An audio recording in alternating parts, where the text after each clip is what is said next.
afternoon, everyone, and welcome to Fridays with Keenan's Cutting Edge. My name is Jenna Labor, and I will be your host as we explore the dynamic world of Don Keenan's trial philosophy, The Cutting Edge.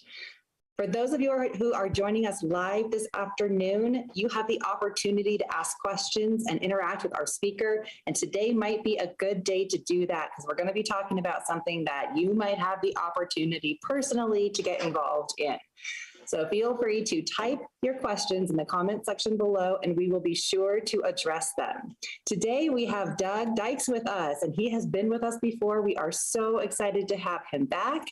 He's going to be talking about his experience as a fellow with the Keenan Law Firm. So we're going to talk about 7 takeaways and get really into the process, what it's like, what Doug gained from it, and why others might want to have the opportunity as well. So Doug, take it away. Tell us about what it was like. Thanks a lot, Jenna. It was a fantastic experience. I wouldn't trade it. It's definitely been one of the highlights of my legal career. I tell the story. I remember being on my computer at the office, and an email came out announcing that the Keenan Law Firm was going to start a fellowship program, and those interested should send in and apply. And I joked that before the ink was dry on that email, I was sending in my response saying, I would love to do this. I really want to do this. I liken it to if you were playing basketball and you wanted to get better at basketball and you could go train with Michael Jordan, would you go do it? I think the answer for most of us is not yes, but absolutely yes. Hell yes. Yeah. So that's kind of how the process got started for me. And just so you know that things always work out at a time and for a reason. The very first fellow was Elizabeth Larrick. As many of you know, Elizabeth is now in charge of not only witness prep undergrad, but graduate witness prep, and it's just really doing an awesome job. So if you have to lose out on something, it's okay to lose out to Elizabeth. So I didn't make the first fellow, and then there was another gentleman ahead of me named Trip Thompson. But when they got ready for the third fellow, it just all the stars aligned, and so that was how I got involved, and it was also very, very good for me because my practice is in Panama City, Florida. And as many of you know, Mr. Keenan is now down in Santa Rosa Beach, and he was transitioning down here. And so I got to spend time with him. I would work 2 weeks on, and then I would go back and try to kept my practice going for 2 weeks. So the location just really, really helped me a lot. So, one of the first things that I wanted to really mention to everybody is, why take this time and why live your practice and your family for 2 weeks? And I had what I call fellowship light, because a lot of the other fellows were just there full time, 40, 50, 60 hours a week, whatever it took, and they would go for a year solid. But literally working and doing it right there with Mr. Keenan, it was priceless. It really, really was. It's, I think it's the American Express commercial, one of those that came up with the word priceless. But I really wanted to become the best student of the edge I could become. And at that time, I thought, there's no better way than to just go be there directly with Mr. Keenan. And I got to understand better how he sees things. And I obviously will never understand it the way he does it, but I just, by sitting there and just simply hearing it over and over and over, that was what I needed. Another priceless benefit is, Mr. Keenan and now through David Hoey and Mindy Bish and Greg Luther do the beach workshops. And so I always made sure when my fellowship was going that I was at the workshops. Those are just invaluable, where Mr. Keenan and the partner in the firm that is over that particular practice group is there, and getting to get it, quote, straight from the source, and being able to ask the clarification questions straight from the source, just really was just could not trade it for anything. So that would be the first big thing I would tell people. If you have any interest at all, definitely take action on it, because it is just going to open your eyes to more and give you such a great foundation on how the process works, why all the pieces of the process are so important, and then seeing them as they're actually done inside of the Keenan Law Firm. And that's kind of the second big point I wanted to make.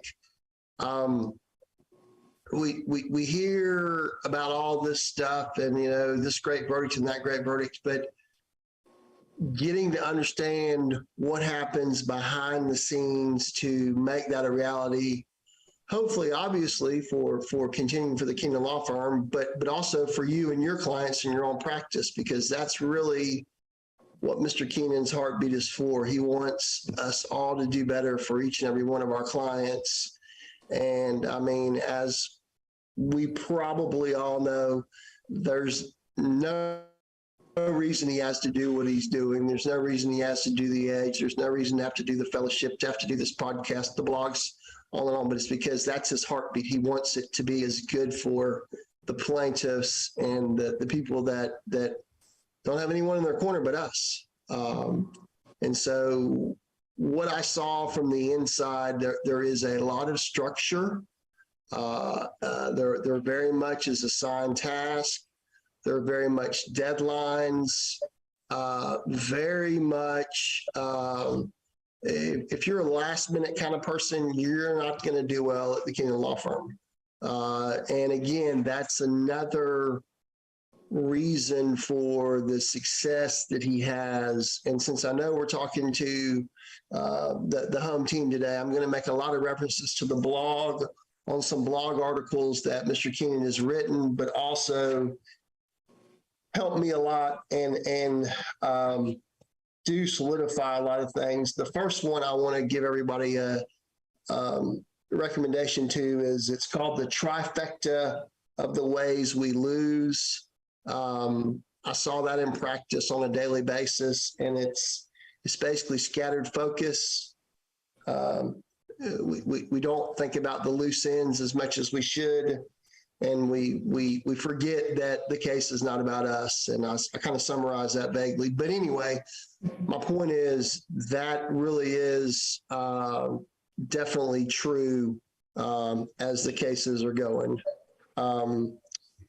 The other thing that I was able to see and witness firsthand is all of the effort and energy put into the blogs and put into the what I call the listserv exchanges really is important. The collaboration that we have working with other attorneys, and it's amazing how another attorney can see our case and always see the right way to go so much easier and so much faster than we can. And that's the same with doing the workshops with him, and also with, we use the listservs to help each other.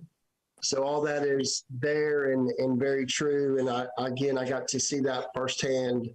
Doug, you've been a referring attorney in addition to being a Keenan Law Firm fellow. What was like the level up that you thought the difference was between the two? I mean, if I'm a referring attorney, like, do I care? Do I want to be a fellow? Yeah, absolutely. Well, I mean, to give the short answer to that, Mindy Bish was a fellow, and she's also a referring attorney. Adam Anderson was a fellow. He's also a referring attorney. I know Amy Miller out in Washington. I don't know if she's a referring attorney right now, but I could certainly see that happening. So the great thing about the referring attorney is, you're able to work on your specific case for your specific client, and you're able to have the input of how Mr. Keenan wants it handled and how Mindy or David or, Greg see your case. And so, yeah, I mean, as the fellow, you're just sitting there working on everybody else's case, trying to help them. But as the referring attorney, it's your real case. And I mean, what's the value of having the Keenan Law Firm focus group your case or focus group your opening or help you with whatever? I mean, it's just priceless. So it's just watching it for everybody else versus for yourself. Nice. So we've talked a little bit about at the seminars, there's always a third day where everybody talks about cases and how you can learn a lot about your own case from workshopping others. And it sounds like as a fellow, you are working a lot on other people's cases, but it's incredibly valuable to your own practice. Oh, absolutely. I mean, it's an easy transition for whether you're working on safety rules for, a premises case for, your fellow edge attorney or referring attorney. You can see the correlation to your cases instantly. And that was another big thing that helped me, my confidence level. I'm not going to say I wasn't a confident attorney before, but my confidence level went to another level because I had the good, solid foundational teachings. And I knew that the track record of Mr. Keenan was just phenomenal. And since I'd had that, it made me feel a lot more comfortable in what I was doing and why I was doing what I was doing. Awesome. All right. What's next? Well, I got, I want to talk just briefly about the important role of the colleges. I was naive when I started the fellowship. I think I maybe had been to some of the Welcome to the Revolution. I had been to a couple of the big seminars. I don't know if I really got into the colleges yet. I may have taken one or two. I don't remember. But long story short is, don't believe that you take the fellowship or do the fellowship and you don't need the colleges. And I found that out really, really quick. And, I remember Andrew Gould, who was with the firm at the time, talking to him. He's like, oh, no, you still got to go to the colleges. So my encouragement to everyone is go ahead and start the journey of the colleges, but you'll be able to understand more of the why and the nuts and bolts of what goes into it. It's another thing I also got to attend whenever Mr. Keenan would do the trainings for the faculty at the colleges. If I was there, then I would be there for those parts as well, which again was just invaluable because again, you're getting to see it firsthand. And as we know, I mean, he understands how to teach and he understands how to connect. So that was really awesome. So I can't stress that enough. And to show you that, I mean, I do believe in it. I took all of the undergraduate courses that were necessary and I got my undergraduate, and then I've taken all the graduate courses that are necessary and I've got my graduate. So, and I'm also currently involved as faculty with focus groups, advanced focus groups, and the seeing is believing, which is still kind of in the test lab, if you will, but that'll be coming at some point, hopefully. So, yeah, you got to have the colleges. Absolutely. The fellowship's not going to give you that. As a fellow, do you have special access to the colleges? Is there like maybe a discount or anything like that? You do. Or for me, at least I did. And, I did a lot of those colleges. I don't know how many, but I would think a lot of my undergrad. And that was kind of one of the things I tried to make sure that I had by the time I completed the fellowship, was I had the undergrad either done or almost done. But yeah, that was also a nice comp. I mean, there's a lot of, if you want to talk about some of the perks, flying on the jet wasn't that bad. I learned to adapt. That is so cool. Yeah, I never done any. That's the one reason you want to be a fellow. You get to go on the jet. I never experienced that kind of travel before. That was phenomenal. there is also a stipend that goes along with the fellowship. So you're not asked to just completely give up everything. And there was also, at the time I did it, there was housing that Mr. Keenan had. I don't know exactly how they're doing all that now. That would be some folks would have to check into. And I also know that a lot of folks can do things by Zoom right now as well, because Zoom was getting there, but when I did it, it was before the pandemic. So it wasn't this great thing that it is now. Obviously I also went to a lot of the seminars during the time that I was there, and, those were all comp. So I mean, there's a lot of benefits from that aspect. All right, that's awesome. We have a question from the audience that goes along with our discussion kind of the colleges and being a referring attorney. And it's from David Crump. Hi, David. Let's see. He asks, as a master's grad and a referring attorney, but unable to be a fellow, taking a year off for us up here in Washington it's a big commitment. He is asking, how do you continue to keep the learning curve up? Do you retake the colleges? Like, is that another option, or what do you suggest? Hey, great question, David. I would do a couple of things. One, retaking the colleges is wonderful. Any area that you feel you're not the best in or the strongest at, and don't be afraid to ask your colleagues, ask your friends, and so forth. So one of the things on my to-do list right now is to go back and take voir dire again and take graduate voir dire. My partner had a trial a couple of weeks ago, and I just really drove home the importance of how critical that is. So yes, and the colleges are always new, they're refreshed, they don't just sit there static. New things come about that we have to deal with, and they got to work on those and spend the time to figure out the best way to handle issues. So the first thing would be, yes, take the colleges. The second thing would be the blogs are critical. Now that we've got the anthology out there, there's so much out there that it starts jumping off the page at you that much better once you've just stayed with it and you've been around Mr. Keenan's teachings and the EDGE systems. And so, it's the basics. Just don't overlook the basics, and whatever you got to do to go back and remind yourself of the basics. Just like another one of my favorite articles is the Keenan Case Selection Checklist and Criteria we've all heard of. But you might be a little fuzzy in the back of your mind going, I know that second one had something to do with, those are the critical points. Those are the must-haves. So that would be the two biggest things I would say: the colleges and staying up with the blogs. And then certainly if your listserv is active, I would also be involved with that.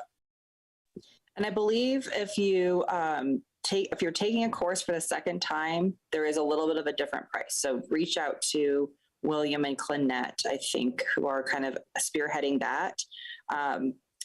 Dave, if you want to go and do the courses again or whatever, check with them about second time around and what that looks like finances wise. And I know Don has always said, if you talk to your client early on and say, hey, there's this organization I do these courses with and whatever, and you're going to bring a specific case and use that case, you can attribute some of the cost to the case cost as well. So that's something to consider.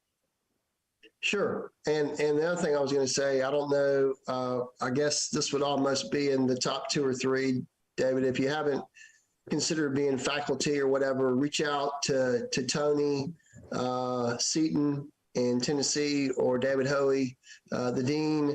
That is also helpful with discounts and different things on undergrads for sure. And then also there will be sometimes emails that will come out from time to time. If a class didn't make fully, they will sometimes offer discounts to faculty. So, and then obviously to be faculty, you begin to have that much more training, and because you're trying to help others understand it, that's going to really deepen your knowledge base quite a bit. Yeah, definitely. Excellent points. Good job. Good points. All right. Okay, next. What's next? Well, I'm going to skip a little bit. I'm just going to give a brief on the importance of the edge systems, because I want to get to the fifth takeaway, which is just really a story that'll just always be really near to me. But before I get to that, the edge systems was what I got to see and experience the most firsthand. And so there is a blog article out there. Every time when you get done with the fellowship, you will do your a blog about your experience and your takeaways at the time. And so if people were so inclined, mine is called the Reptile Case Success System Simplified. So I know that's a mouthful, but what I was trying to do was share what I had seen from the inside of how all these pieces of the puzzle fit together. And so I got to see that from whenever they would work and work on the focus groups. And I got to attend the focus groups, and I got to actually, do some of the direction of the focus groups. I got to watch Mr. Keenan do the debriefs.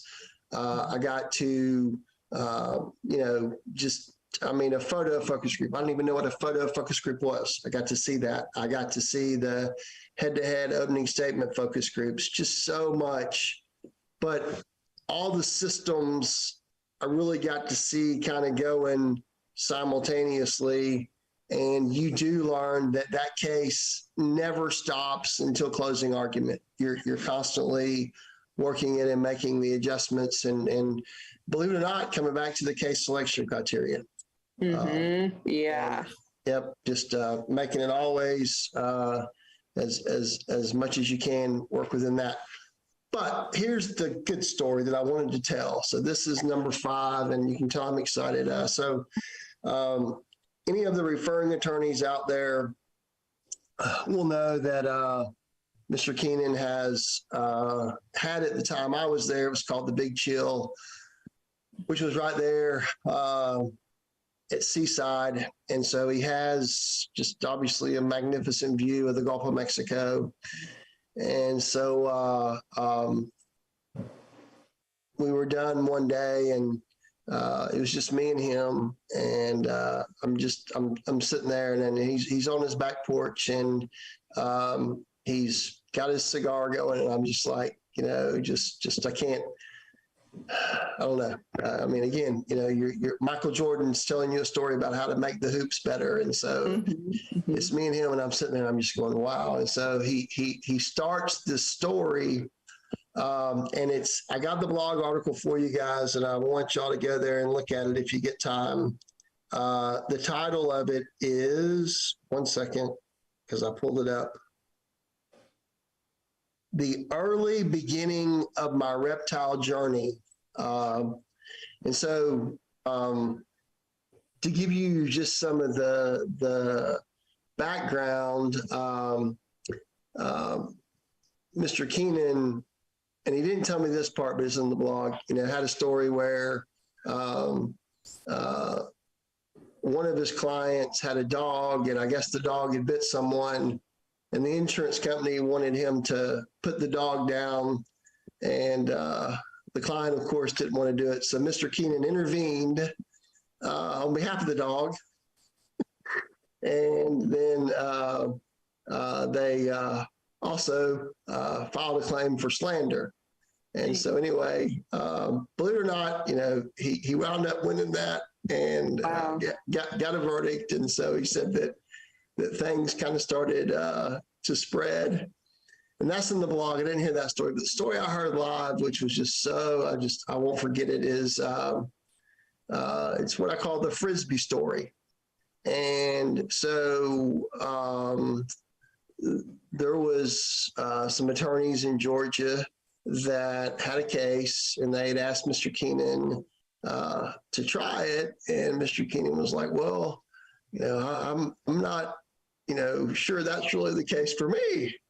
But if you get past summary judgment, then okay, I guess I'll help you try it. And so the facts are that this gentleman was working basically security and at like an electrical company, and he was a avid Frisbee thrower. And the Frisbee throwing was something he did all the time. But what we came to learn is a Frisbee thrower is much like the golfer. You've got to recover the ball. You've got to recover the Frisbee. Mm-hmm. So Mr. Keenan's client threw the Frisbee, and it landed up on top of the roof of a building. And so he had to take off to go and retrieve the Frisbee. And oh, by the way, he was, living in this 1-bedroom dump of a trailer that was on the property of the power company. And he had just gotten out of prison. And when he goes up to get the Frisbee, he reaches up to grab what he thinks is just a wire to steady him, and it winds up electrocuting him. And, just burns him, kills him instantly. So the power company said he was trespassing, and, he should have known better. And, why would you go do this? And you had to jump a chain link fence, barbed wire. So Mr. Keenan just walked me through the behind the scenes of that story and told it to me live and in person while he's smoking the cigar as we're sitting out watching the waves roll in at the Gulf of Mexico. And so that's just, that's another priceless. So guys, or ladies and gentlemen, go and look at that blog. If you've got the anthology, just type in the word Frisbee. It's just a phenomenal story, and it's pure Keenan. It is pure Keenan. He had a Frisbee expert that came to court, and the Frisbee expert came to court. And it wasn't very long after the Fast Times at Ridgemont High had been out. Dating myself, I know, but the Frisbee expert looked pretty much like Spicoli. Oh my gosh! And he wore his Hawaiian shirt to court and gave demonstrations with his Frisbee in the courtroom. I mean, only stuff Keenan could do. So, but we can do it if we think about it. I mean, we just have to think about it. And that's what we learn. It's hard. I want to say it's probably one of the hardest things to learn about trying a case in the Edge way, but it's looking at cases from a completely different perspective, that if you had looked at them prior to learning this system, you would have turned away in an instant. Like, are you kidding me? This guy climbed a chain link fence, went over barbed wire. He's clearly on property that's not his own. And he goes up on a roof, like going on a roof alone. I'm like, guy, what's wrong with you? And then he grabs his wire and dies. If you told that story to probably 99 out of 100 lawyers, they're like, okay. And so you represented the power company against this guy or what? But Don was able to turn that around. So just that power of the system is really incredible. And that's so neat that you got firsthand him telling you that story, Doug. That's so cool. Yeah. That was a highlight. I soaked up all that I could. So those things are what I call just extra bonuses along the way, but getting to hear that and the thing that Mr. Keenan wants us to do, and I said it and I shouldn't have said it, he doesn't want us to believe that, quote unquote, only he can do these things. He wants us to take the tools he's given us, and he wants us to go out there and do them for our clients. And we really can if we will stop and think. He talks about it in the article, that was the beginning of understanding codes to some degree about why this person with a golf ball has got to find the golf ball, which was a similar correlation to why the Frisbee thrower has got to have the Frisbee. Those are things that we can take and apply to our own cases and do for our own cases, but we have to do it, and we have to get out of the what I call technician stage of I got to get this pleading filed, I got to get this deposition scheduled, I got to get this motion filed, to thinking about our cases and in front of the jury, what are we going to say? What are we going to do? What's our exhibit going to be? What are we going to do? And so that was something that I've tried to adapt that to my practice. I admit I've got the same technician problem most people have, but I've tried to adapt that. And if you go read that article and it doesn't get you thinking about how you can make your cases and so forth, then call me because we'll chat. Yes. I mean, that's another point, Doug, is that, oh, sorry, go ahead. No. Go ahead. I was just going to say that, folks like Doug who've been through the system and everything else, you guys can reach out. We always put contact information for our speakers at the bottom of the video that we release on YouTube. And it's, use that reference or use that resource because, looking at something from a different perspective and trying a case differently, doesn't just come easily. So just bringing it to a college or bringing it to somebody like Doug and just saying, hey, what do you think of these facts? And letting somebody else who's been through the system and especially spent a lot of time with Don, think about it a little bit differently for you is a huge resource. So folks, take advantage of that. It says we are a growing community, but we're a small enough community that we're all here for each other. Absolutely. I couldn't agree more. And we've even done some things in Florida that kind of go to that, where we've tried to bolster our listserv and help our listserv. I took a page out of Danny Ellis out of Tennessee. Yep. Most of y'all know Danny, teaches depositions and some other courses. They did kind of like a one-day seminar on, back to the basics. And so we basically copied him and tried to do that in Florida and did it by Zoom. So definitely us helping each other is something that we can and should be doing. And I'm all about doing it, which leads me to, believe it or not, my kind of sixth and seventh points today is like we said at the beginning, Mr. Keenan doesn't have to do any of this. I mean, goodness knows he just does not have to, but he chooses to, and he wants to, and he invests a lot of time, he invests a lot of money, a lot of resources. And I think it's important that we follow that model and we pay it forward. And so, since I've been able to get, graduated with the colleges and all, I try to do that. I hope I'm doing that. I try to participate when I can. I'm not down on anybody, but it upsets me whenever I see our faculty, our deans send out for needing teachers for certain dates and certain times. And it's just kind of crickets because that's not the way this is supposed to work. Yes, faculty, you don't get paid, but you are forwarding it on. And you need to stop asking yourself, what was it that Mr. Keenan politely got from taking all that time with me? Mm-hmm. Yep. So we need to do it. We need to do it. It's the right thing to do. We're helping others. And again, we're getting smarter, getting better all the time, hopefully, because we're seeing how to apply the systems to various different cases, from the rear end auto crash we all see to the slip and fall to the med mal premises, you name it. We're getting products case. We're getting to see it used over and over, just applied to different sets of facts. Yep. So that's my encouragement. Definitely pay it forward. And I think that I think we have that obligation. Mm-hmm. Yeah, I would echo that as well. Great point, Doug. I just taught a class Monday and Tuesday. Actually, I taught trial, and before ahead of time, I knew I had to do it. Right? I was like, listen, I didn't teach last year for some reason. I taught direct exam, but I didn't teach trial last year. This year rolls around. I was like, shoot, I owe it. I have to do it. Right. And it was leading up to the class, and I have trial starting in February, and I had motion for summary judgment response due. And I had all these things going on. I was like, the last thing I want to do is spend 16 hours, teaching.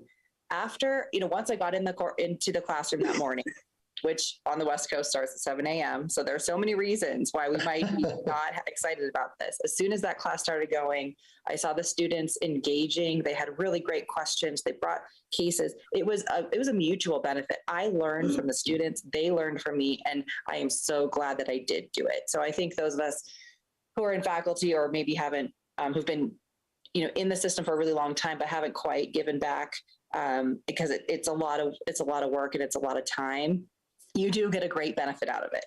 So, I mean, it's not a waste. You're not wasting your breath. You're not wasting your time. You're really, you're getting stuff out of it as well. There were people who brought cases to that course where I had to think in my mind. I had to bring some of my tools. I was like, okay, how am I going to help this person figure out their system failure? How am I going to help them get this piece of evidence in? And you work together, and it's such a rich experience. It really is. Absolutely. And I have learned about so many different types of cases and so many variations of cases. Thank you. That, I teach focus groups a lot mainly, and I never will forget, we were at a focus group college, and the client one of the fellow attorneys had this case, and he had went on and on about this thing happened, and there was an issue about they didn't believe that this employee was properly identified. They weren't wearing the proper uniform, yada, yada, yada. And I kid you not, we start doing the focus group, and one of the focus group members go, oh, no, that is the uniform. That's what they wear. That's the proper uniform, blah, blah, blah, blah, blah. And I mean, for this one particular attorney, that has been an important part of his case and everything. And so I always tell people, we want to learn it now. We want to learn it now. We don't want to learn that the day of. Right. So that's just one little brief example about how we can all learn together and get better together. But you do benefit. And that's another thing that's so great about KTI. Who better to learn about trials and courtrooms and doing it right than other attorneys that are out there doing it with the specific methodology that we've been given, and that are seeing this is working smoothly. This is just this one was tougher, and it really gives you a good roadmap. Yeah. Yep. And we're learning from people who have tried it and fallen on their face, who've tried it and become incredibly successful and then fall on their face again. I mean, just the way it works and what works for some people and not others. Yeah. And that's, to bring it back to the topic with the fellowship, you just constantly get that. Yeah. I mean, I imagine.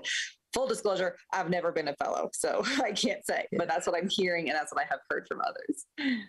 Yeah, let me go ahead and do the shout out. And if I miss someone, then I apologize. But not only myself, but I feel confident because I know I know their heart's in the right spot. But you got Elizabeth Larrick. She was the first fellow. And then Trip Thompson out of Kansas City was the second. I'm the third, and I was I'm in Panama City, and then Adam Anderson was the fourth. He's now in Panama City as well, lives in Walton County. Then Mindy, obviously Mindy is a large part now. She's with the law firm. She's a partner. She handles the trucking cases, and I think premises as well. And then after Mindy, I'm pretty sure it was Amy Miller, who's in Washington with you. And then Melinda Young, who just finished hers. And it's ironic because I'm actually here at the beach right now at Panama City Beach for the medical malpractice seminar. Nice. And so I'm getting. They let you out for an hour to hang out. Well, I said, hey, I get to go talk about the fellowship, and that's exciting. So I gotta step out and do that. But so anyway, I saw Melinda. She's here. I saw Adam. He's here. I've seen so many other of our friends. Greg Luther's talking. David Hoey is here. I just got to see Brian Davis was talking just before I came down. Mike Ryder's here. Brent Crumpton. Just tons of really good people. And it's still growing. It's still going. The room's full. So it's exciting stuff, and awesome. I'm just glad to get to still be a part. Mm-hmm. Nice. All right. So have we gotten through your topics? We got through the topics. I'm open for some good questions that maybe I can shed some light on if I didn't shed light on them already. So. Yeah. Well, I'm gonna pepper you with some questions, and we'll see if any more come through from the audience. But I was curious. I know you kind of did what you coined fellowship light because you lived kind of close. Right. And I don't know, I think we have Melinda coming maybe next month. She's going to share her experience as well. So I'll probably ask her a similar question, but dedicating that amount of time away from your practice, or I guess in like while you're doing your practice, but doing the fellowship, how did that work? And how did you get ready and prepared to spend that amount of time away from work? Sure. Well, it was a juggle. It was a juggle, and pretty much, I don't want to say that I didn't keep working my cases, but we just had to do the scheduling because I knew when the 2 weeks on and 2 weeks off was coming, and we tried to keep it consistent. So obviously I was having to schedule heavier for the 2 weeks that I was there. Mm-hmm. And then I took tools from the things I learned with KLF and started implementing those in my practice as fast as I could. I got, the little thing, Speak Right, where you can do all the dictation and you can upload all of your styles and everything in your letterhead. So I was using that.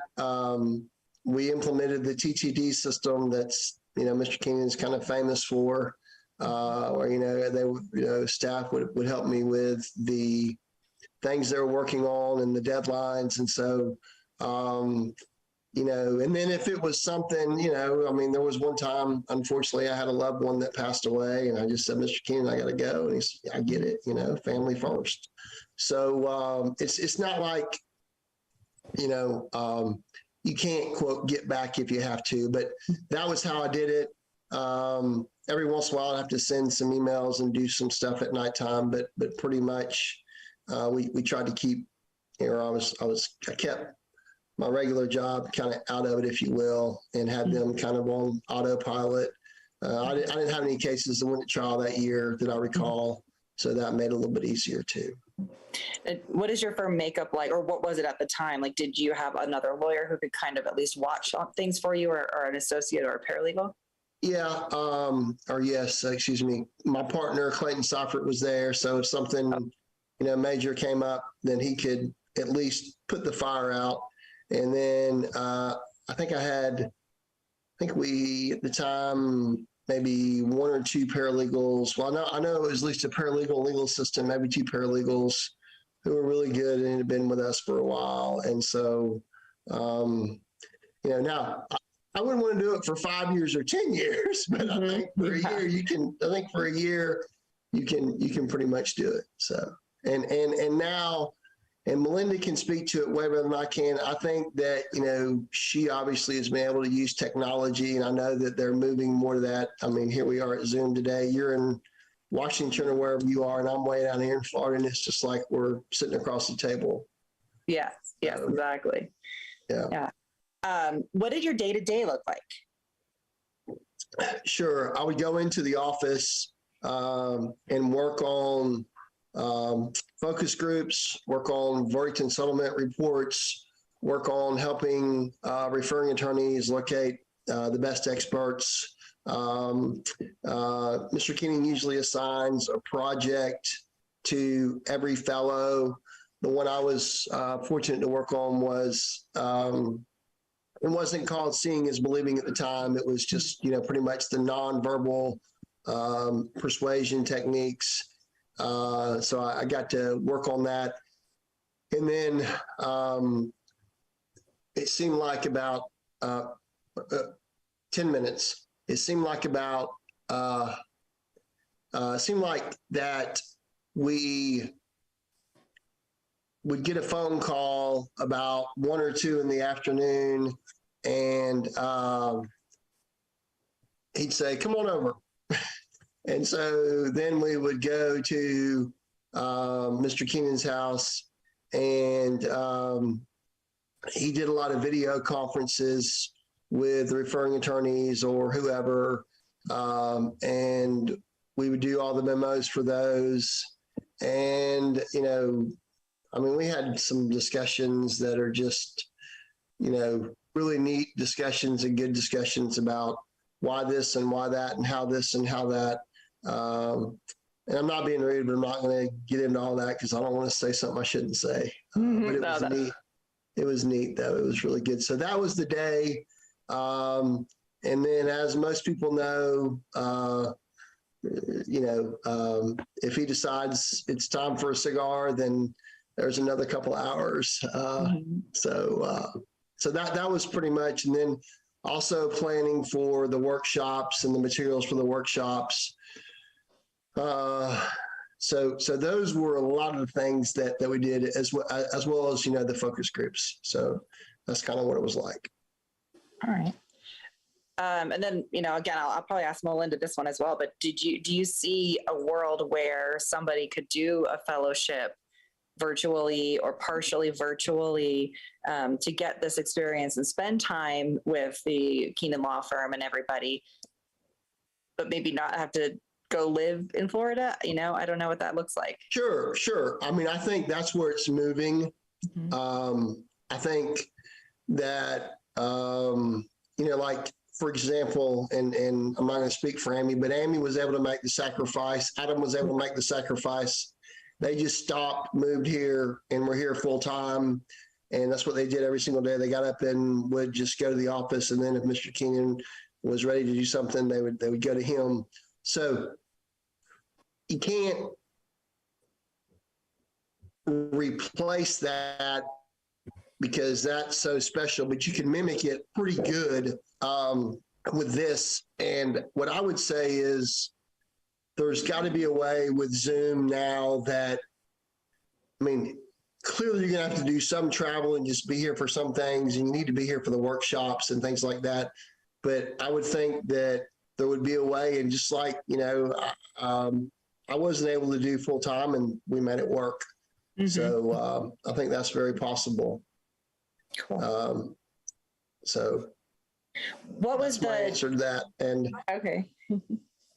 What was the deciding factor for you, kind of like a tipping point or whatever it was that made you say, okay, this is it? I know you shared that when the email came in, you were like, no questions asked, hands down, I'm going to apply. And then when the opportunity came around, was it just no question, I'm going to do it? Or was there a consideration or a benefit that you really wanted to get out of it that made you take that leap? I really wanted to learn the systems, and I wanted to peek behind the curtain,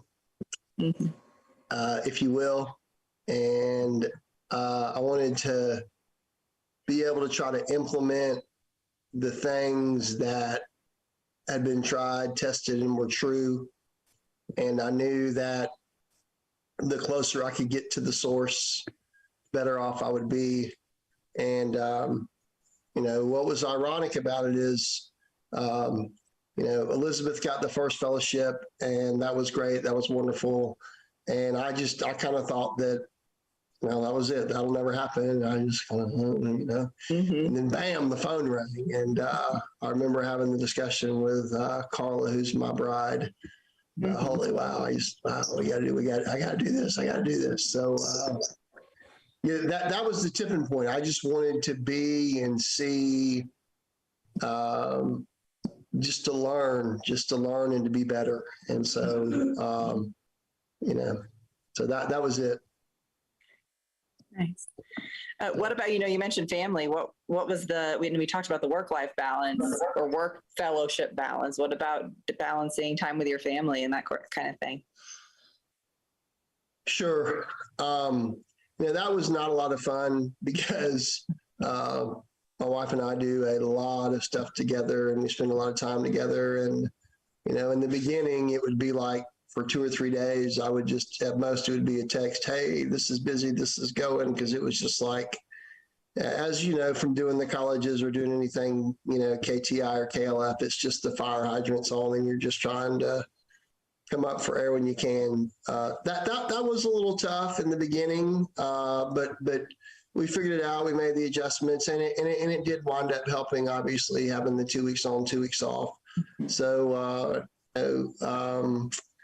and obviously things are even better now because, again, Zoom and all the things we are doing as an everyday basis, we weren't doing back then. So But yeah, I mean, you need to have that conversation with your spouse, and it's got to be a real conversation because it's a commitment that takes the whole family.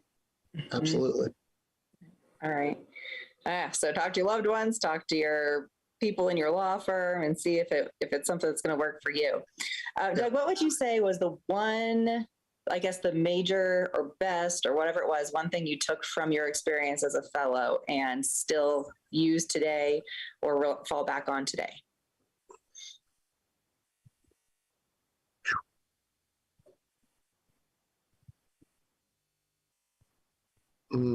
That's a hard one because it's just boiling it down to one thing. So let me think.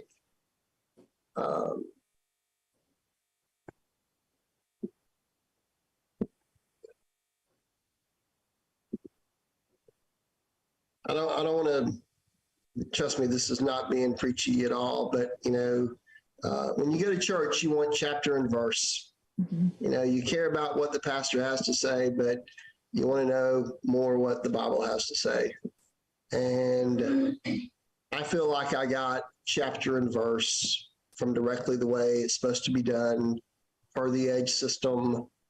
And I have tons and tons and tons of notes that I took that just go on literally hundreds of pages that I heard with my own ears and that I can go back to and refresh and look at and double verify and go, no, I know this is the right way I'm doing this, or crap, I'm doing that wrong. I forgot about this. So that's my major takeaway, was being right there at the source and knowing that what I'm doing moving forward, I'm doing correct. And I always tell all my students when I get to teach, look, nothing about what you're going to get from me is Doug Dykes on anything. I mean, I can tell you how to lose. I mean, we can cover that one, but we want to focus on how to win. And so, I just try to be as true to the EDGE systems as I possibly can. And so that's my major takeaway. Just do it the way we're taught. Don't reinvent the wheel, and do what works. Get better at the basics. All right. And apply if you have the chance. All right. It looks like we have one last question from Dave. Let me find it again. Oh, what has changed most about the EDGE system since you were a fellow? Because it sounds like you might have been the fellow when we were calling it Reptile, and it was still kind of a little bit of a different system. Yeah.